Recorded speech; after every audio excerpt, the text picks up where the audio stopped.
When you feel like you have lost touch with who you are, how do you explore this person inside? How do you get to know them again? And how do you uncover the parts of you that have been buried for years? Today, we're going to talk about creative self discovery as a means of getting to know yourself a little bit better and doing some detective work to figure out what it is that brings you joy, that you value, that you are passionate about in life, putting all the strings of them together to create a more holistic picture of who you are and how you can live more authentically and create a more fulfilling life for yourself. Hi, I'm Jenny, and on this channel, I love talking about self-discovery. So today we are diving into the topic of creative self-discovery. I don't know how official this term is, but I've been using it for a long time. Creative self-discovery is part of the self-discovery process, and there are a lot of different ways that we can get to know ourselves better. And a lot of the times, self-discovery is a journey that we all go on throughout our entire lives to help really get deeper down into the depths of who we are as human beings. You are a unique, beautiful mosaic of a human being. You have your own likes, passions, interests, talents, skills, and all of the ways that they come together to create a beautiful, complex human being that is you. But a lot of the time, we find ourselves feeling pretty, I don't know, detached and swallowed up by the world around us. Maybe we have been sort of living within the confines or structures of some boundaries that were created for us by our families or our social groups or the communities that we grew up in or the society, culture, religious group or whatever that sort of formed who you were as you were growing up.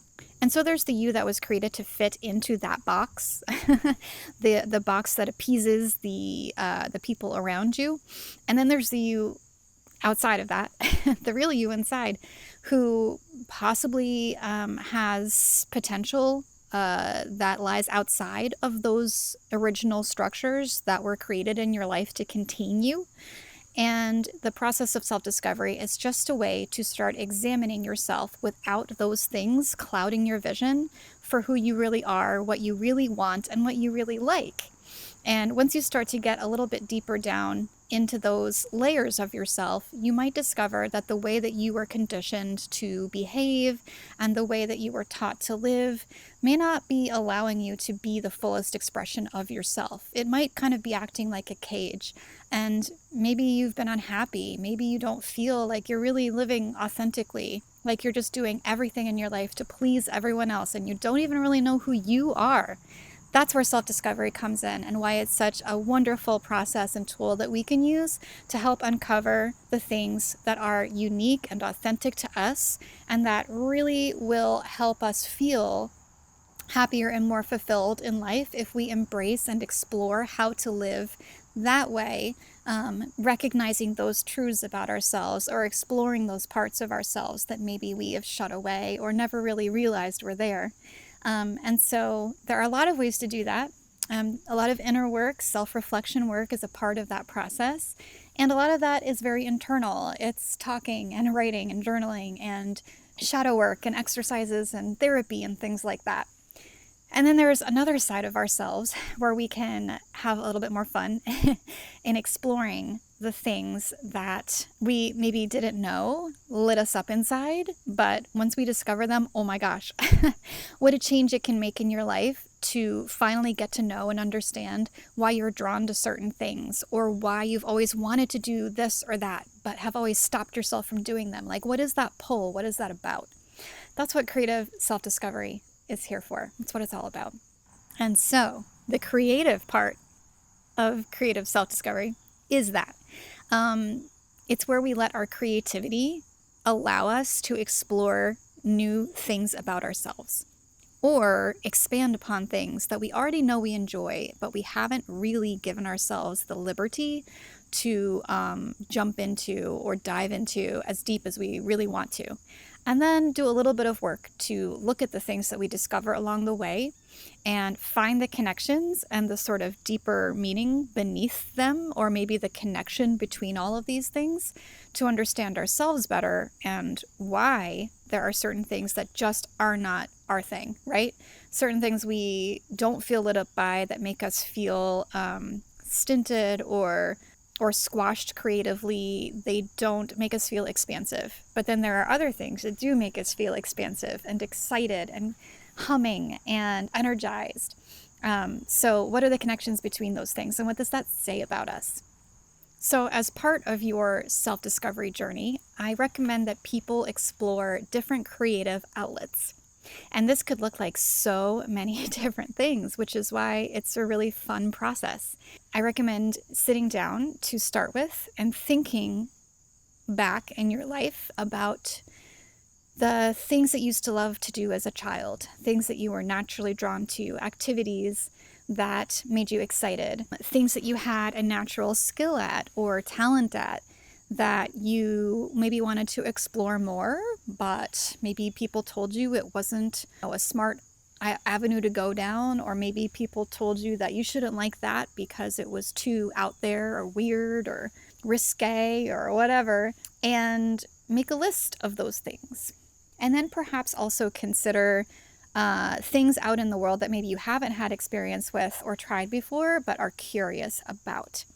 And so the kind of things that I'm talking about are creative, expressive activities, things like art or dance or cooking or creative writing. Maybe you've always wanted to write a book, but you've always been like, no, I can't do that. Like, a million reasons why. I know my mother grew up in a small town in western Michigan, and it was pretty conservative, and she wanted to be a modern dancer. Her hero was Isadora Duncan, and she wanted to be a dancer, and when she went to college, she took modern dance, and she was excited to explore this thing.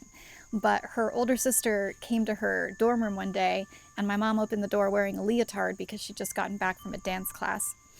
And she had a tights and a leotard on, I guess. And my aunt, also from this extremely conservative Michigan town, shut the door, ran back home, and told my grandmother that my mother was a hooker. Obviously, because of the leotard, because only hookers dress like that.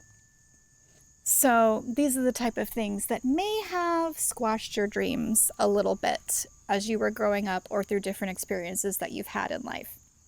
Now, reconnecting with those is actually a way to heal some of that pain, if it was painful, any of these experiences you had where you told that maybe you couldn't pursue something or shouldn't pursue something, especially if there was some type of ethical implication included in that, or like a shame.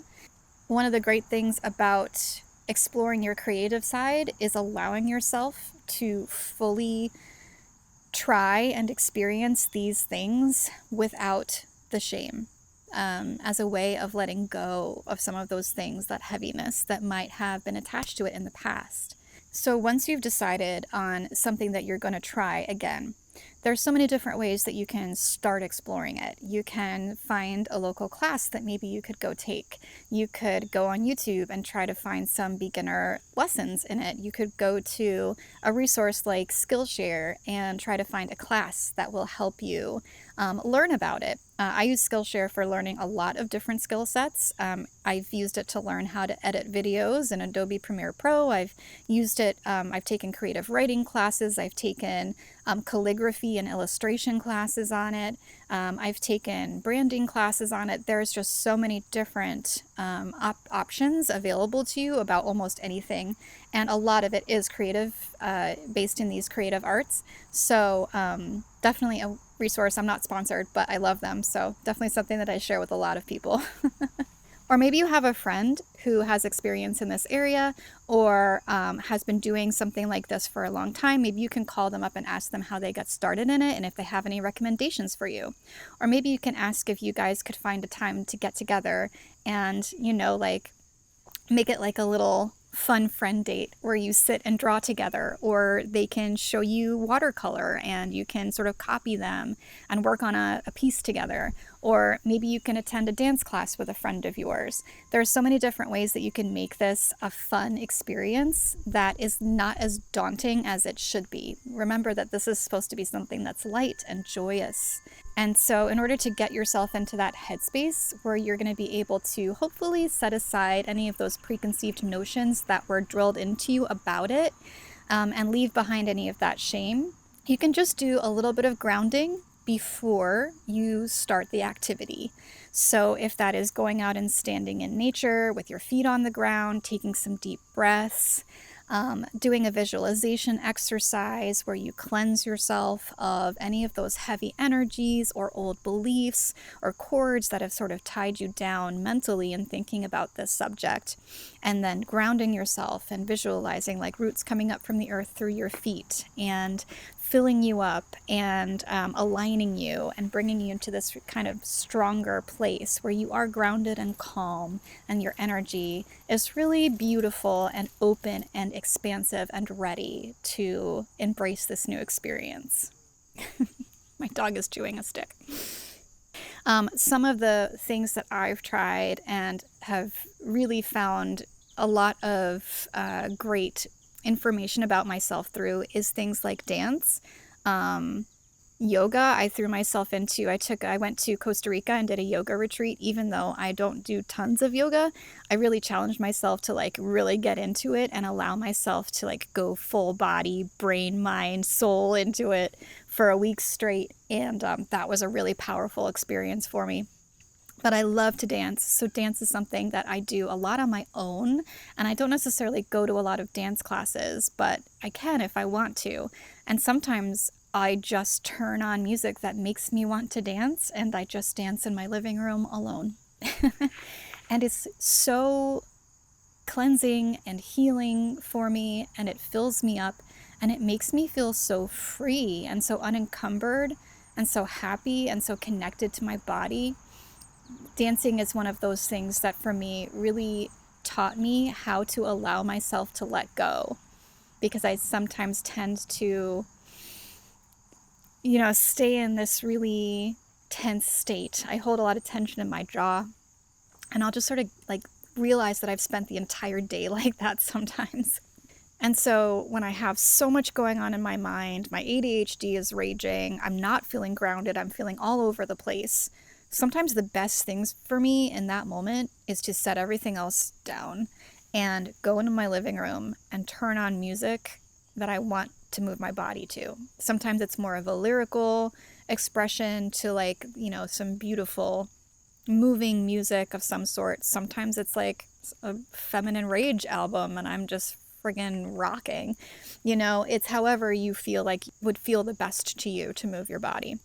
I've also explored different types of art. I crochet, I knit a little bit, not well.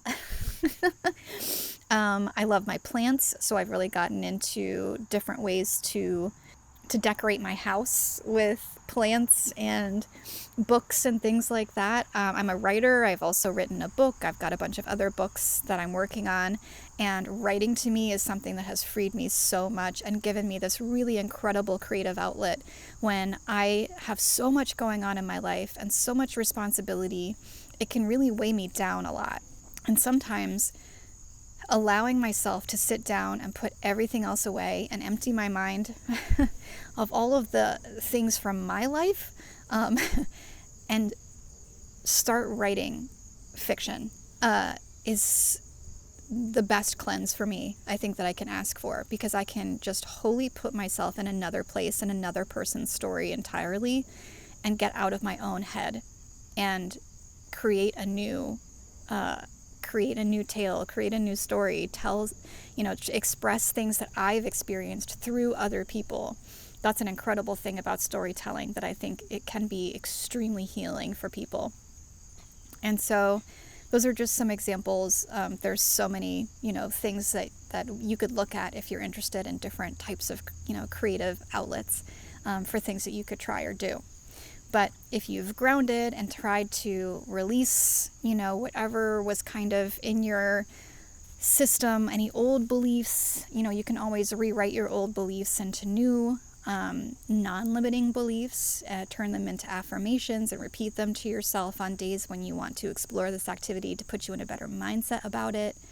Practice gratitude in the morning, where you remind yourself to be grateful for the fact that you have this available to you to try, that you can take a break from your life in order to sit and draw, or draw in a coloring book, or go to a dance class, or pick up an instrument that you've always wanted to learn how to try, and give yourself a chance to see if maybe you might be any good at it. And maybe you're not, who knows? Or maybe down the line, years from now you have an entirely new skill that you didn't have before, and maybe it brings you a lot of joy.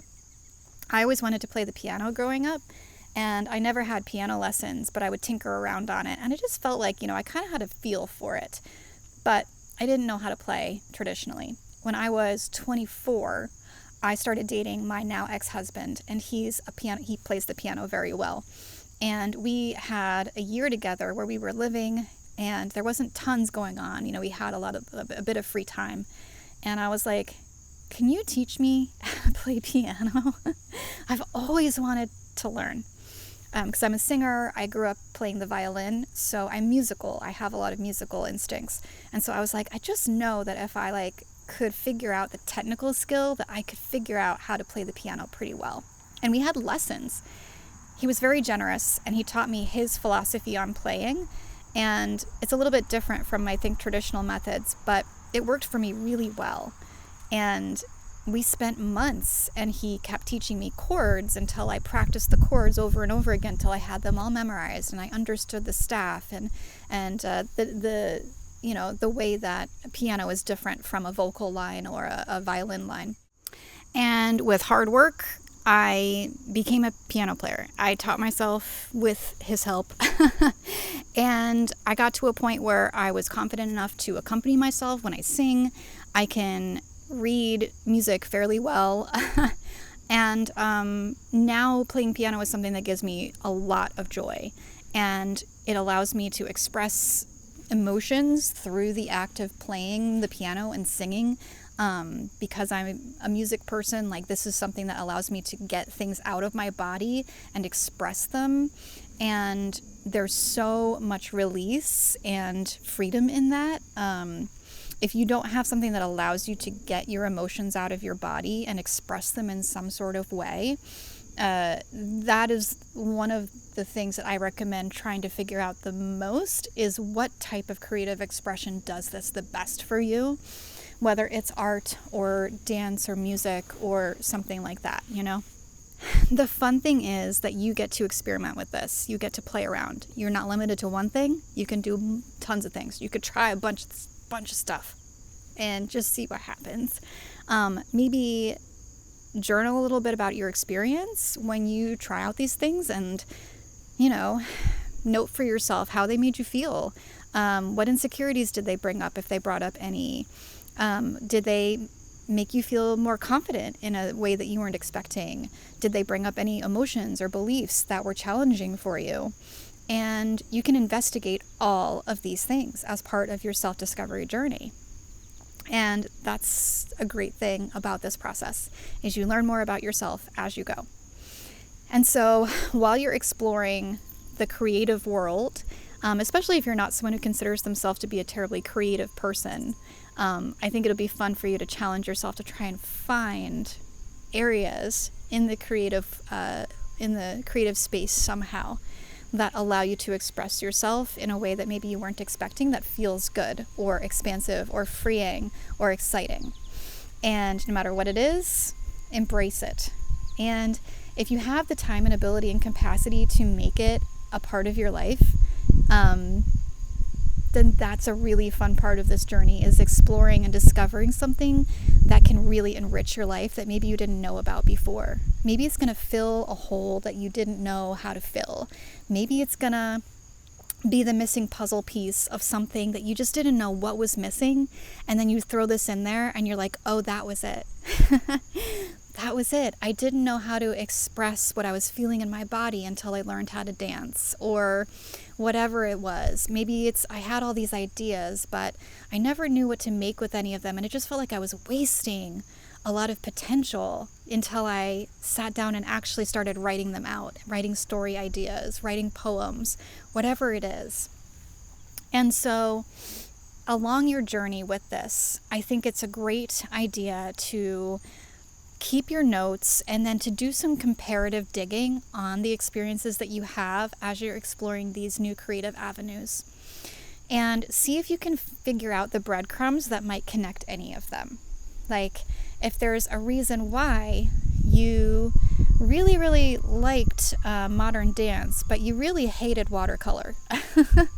What might that be? Like, what it is about watercolor that makes you feel limited or not expansive, or just wasn't your jam. Like, and that's totally fine. Like, you don't have to like everything, and it's actually a great thing to discover why you may not have enjoyed certain things, because now that's more that you know about yourself, right? But what are the through lines that connect the things that you do enjoy and that did make you feel really good? Putting all that information together is going to create a fuller picture of who you are and help you zero down a little bit more on your values, the things that you want to embrace more of in your life, the way that you want to be living, and who you are as a person. Sometimes we get so stuck in old identities that we have a really hard time rewriting ourselves. And this is one way to help rewrite yourself and your story, by discovering the little bits that are going to make up the person that you are becoming. And so creative self-discovery is a wonderful part of the journey. I hope that this video helped explain a little bit more about how to embark on this journey and the great benefits that you'll find along the way. And I'd love it if you could tell me below what your favorite hobbies and creative avenues of expression are. If they've helped you learn more about yourself and helped you determine maybe a whole new career path. For me, I don't know where I would be today without the arts and creative expression in my life. It's a huge part of who I am, and it will always be. And it has helped me discover so many different things that bring me joy and help elevate my life to a level that I didn't realize in my youth that it was capable of. Thank you so much for watching. And say hi in the comments, and I'll be back soon with another video. I'm Jenny, and I'll talk to you later. Bye.